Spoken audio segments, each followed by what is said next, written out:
വെള്ളിയാഴ്ച ദിവസം ആരെങ്കിലും ജനാബത്ത് കുളിക്കുന്നത് പോലെ കുളിച്ചാൽ, അങ്ങനെ വിശദമായി ജനാബത്ത് കുളിക്കുന്നത് പോലെ കുളിച്ച് സുമ്മറാഹ എന്നിട്ട് പള്ളിയിലേക്ക് പോയാൽ, അതിൻ്റെ ആദ്യ വക്തിൽ പോയാൽ, ഫകഅന്നമ ഖറബ ബദനതൻ, അള്ളാഹുവിൻ്റെ മാർഗത്തിൽ ഒരു ഒട്ടകത്തെ ബലി നൽകിയതിൻ്റെ പ്രതിഫലം അയാൾക്ക് ലഭിക്കുന്നതാണ്.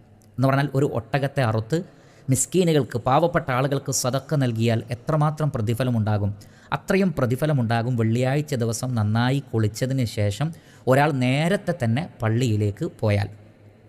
വീണ്ടും നബി സല്ലല്ലാഹു അലൈഹി വസല്ലം പറയുന്നു, വമൻ റാഹ ഫിസ്സാഅത്തി സാനിയ, ഇനി രണ്ടാമത്തെ സമയത്താണ് പോകുന്നതെങ്കിൽ ഫകഅന്നമ ഖറബ ബഖറതൻ, ഒരു പശുവിനെ അള്ളാഹുവിൻ്റെ മാർഗത്തിൽ ബലി നൽകിയ, ഒരു പശുവിനെ അറുത്ത്, അതല്ലെങ്കിൽ ഒരു കാളക്കുട്ടിയെ അല്ലെങ്കിൽ ഒരു മൂരിയെ അറുത്ത് ജനങ്ങൾക്ക് വിതരണം ചെയ്തതിൻ്റെ പ്രതിഫലം ഉണ്ടാകുന്നതാണ്.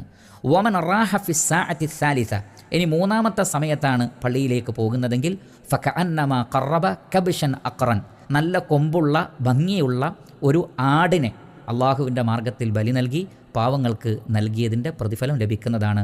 വമൻ റാഹ ഫിസ്സാഅത്തി റാബിഅ, ഇനി നാലാമത്തെ സമയത്താണ് പോകുന്നതെങ്കിൽ ഫകഅന്നമ ഖറബ ദജാജത്തൻ, ഒരു കോഴിയെ അറുത്ത് അള്ളാഹുവിൻ്റെ മാർഗത്തിൽ വിതരണം ചെയ്ത സദക്ക ചെയ്തതിൻ്റെ പ്രതിഫലമാണ്.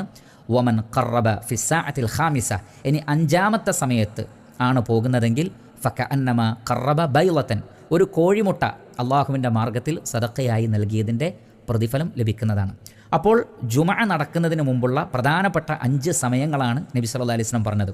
എന്നാൽ പ്രവാചകൻ പറഞ്ഞു, എന്നാൽ ഇദാ ഖറജൽ ഇമാമു, ഇമാമ് വന്നു കഴിഞ്ഞാൽ, ഖുതുബ പറയുന്ന ആൾ വന്നു കഴിഞ്ഞ് ഖുതുബ ആരംഭിച്ചു കഴിഞ്ഞാൽ, ഹളറത്തിൽ മലായികത്തു യസ്തമിഊന ദിക്ർ, മലക്കുകൾ ഖുതുബ കേൾക്കാൻ വേണ്ടി പള്ളിയിലിരിക്കും. എന്ന് പറഞ്ഞാൽ ഖുതുബ നിർവഹിക്കുന്നതിന് മുമ്പ് ഇമാമ് വന്ന് സലാം പറഞ്ഞുകൊണ്ട് ബാങ്ക് തുടങ്ങുന്നതിന് മുമ്പ് ഉള്ള 5 സമയത്തെക്കുറിച്ചാണ് പറഞ്ഞത്. ഈ 5 സമയത്ത് വരുന്ന ആളുകളുടെ പേരുകളാണ് മലക്കുകൾ രേഖപ്പെടുത്തുന്നത്.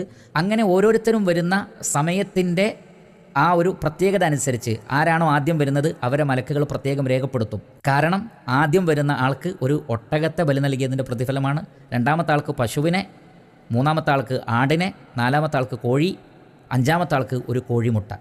അപ്പോൾ ഏതാണ് ഈ 5 സമയങ്ങൾ, എപ്പോഴാണ് അത് കണക്കാക്കേണ്ടത്? ഉലമാക്കൾ പറഞ്ഞു, ഈ ഹദീസിൽ നിന്ന് അത് നമുക്ക് മനസ്സിലാക്കാൻ സാധിക്കും. സൂര്യൻ ഉദിച്ചതിന് ശേഷം, കാരണം യൗമ് എന്ന് പറയുമ്പോൾ അങ്ങനെയാണല്ലോ, സൂര്യൻ ഉദിച്ചതിന് ശേഷം, അതാണ് ഉലമാക്കൾ അധികവും സ്ഥിരപ്പെടുത്തിയിട്ടുള്ളത്.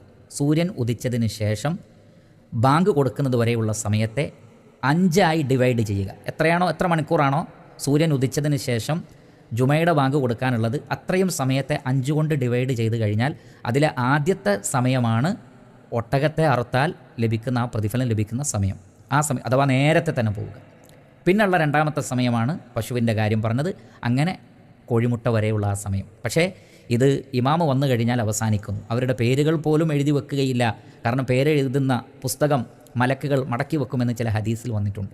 അതുകൊണ്ട് പ്രിയപ്പെട്ട സഹോദരങ്ങളെ, നാം വെള്ളിയാഴ്ച ദിവസം ഈ ഒരു വലിയ ഫضൽ നഷ്ടപ്പെടുത്തരുത്. സാധിക്കുന്നത്ര ആളുകൾ വളരെ നേരത്തെ തന്നെ പള്ളിയിലേക്ക് പോവുക. പല ആളുകളും വളരെയധികം വൈകി ഖുതുബയൊക്കെ അവസാനിക്കുന്ന സമയത്താണ് പള്ളിയിൽ വരാൻ ശ്രമിക്കുന്നത്. ഇതൊരു സ്ഥിരം ഏർപ്പാടാക്കി വെച്ചിരിക്കുന്നു. വേറെ കാര്യങ്ങളൊന്നും ഉണ്ടായിട്ടല്ല, അതൊരു ശീലമാക്കി വെച്ചിരിക്കുകയാണ്. സാധിച്ചാൽ എല്ലാ ആളുകൾക്കും ഖുതുബ തുടങ്ങുന്നതിന് മുമ്പ് തന്നെ പള്ളിയിലെത്താൻ സാധിക്കും. പലരും ശ്രദ്ധിക്കാതെ പോവുകയാണ്. അത്തരമൊരു അനാസ്ഥ നമുക്കുണ്ടാവരുത്. അതിൻ്റെ വമ്പിച്ച പ്രതിഫലം ഇവിടെ വിശദീകരിക്കപ്പെട്ടത് നാം നേരത്തെ തന്നെ പള്ളികളിലേക്ക് പോകാൻ വേണ്ടിയാണ്. ഇക്കാര്യം നാം ഒക്കെ ശ്രദ്ധിക്കുക.